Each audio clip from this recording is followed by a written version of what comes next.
Electricity are forced to use alternative energy such as paraffin for cooking, lighting and heating. This necessary fuel for low-income families comes with a number of challenges. Each year, 80,000 children ingest paraffin, 200,000 people are injured or lose property in paraffin-related fires.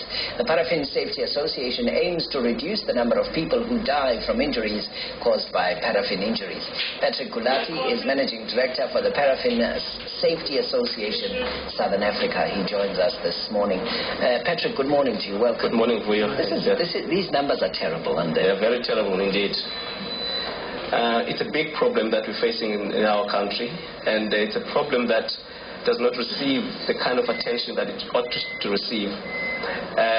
What is the problem? Knowledge, negligence, recklessness? Where does it all lie? Well, the two categories of problem. One is systemic, the other one is behavioral. Let me start with the behavioral. In other words, the behavior of the people who are using paraffin appliances. People who leave their paraffin stoves or heaters on and move on to other things. People who drink and come home to cook and leave the thing burning. And there are those kinds of problems where people place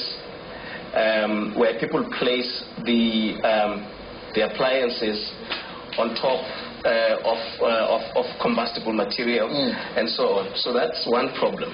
There's another problem which is systemic.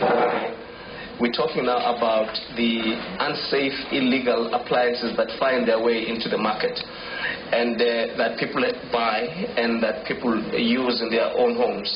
And then without having done anything on their part, in other words, the people, this thing explodes because it's not properly designed. It's not meeting any specifications. It's falling apart. It leaks and all those kinds of things. So that is where the problem lies. Okay. You as the association, what do you do? How do you create awareness, first for responsible behavior, but also to stop these unsafe products from getting into the market? Well, we're working in a number of levels.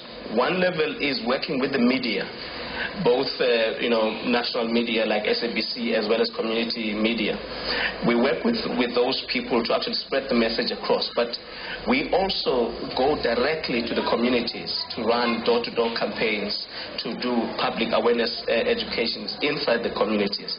But also we partner with a number of people, including the National Disaster for Management, Centers, and the other people like the National Regulator for Compulsory Certifications. So we're trying to work with government, local authorities level, right across. We establish partnerships, and we go out to do public education. So this problem requires a multiplicity of interventions, and that's what we're doing. Yeah. How successful have you been?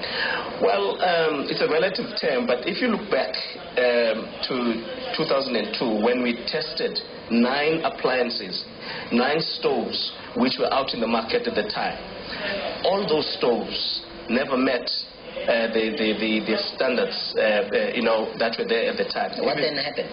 Sorry? What then happened? Were they withdrawn? Were they barred? There was a long process, because you see, before you withdraw, you need to make sure that the regulations are in place to make this thing illegal.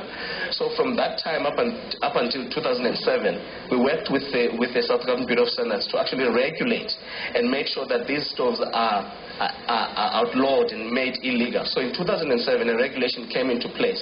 So that meant that all those unsafe and illegal appliances were indeed made illegal by law.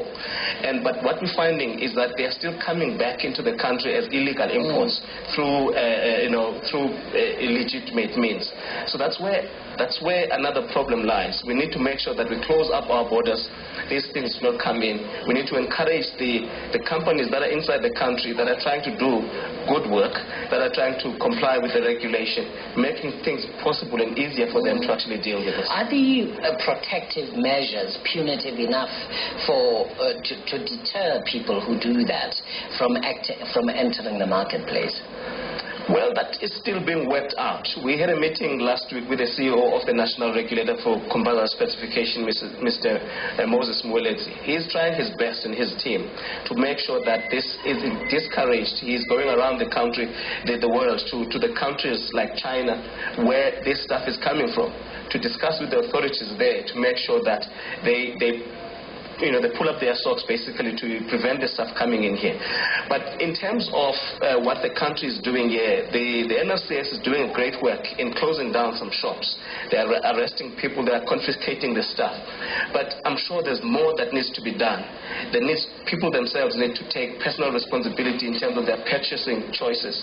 People must not buy illegal appliances.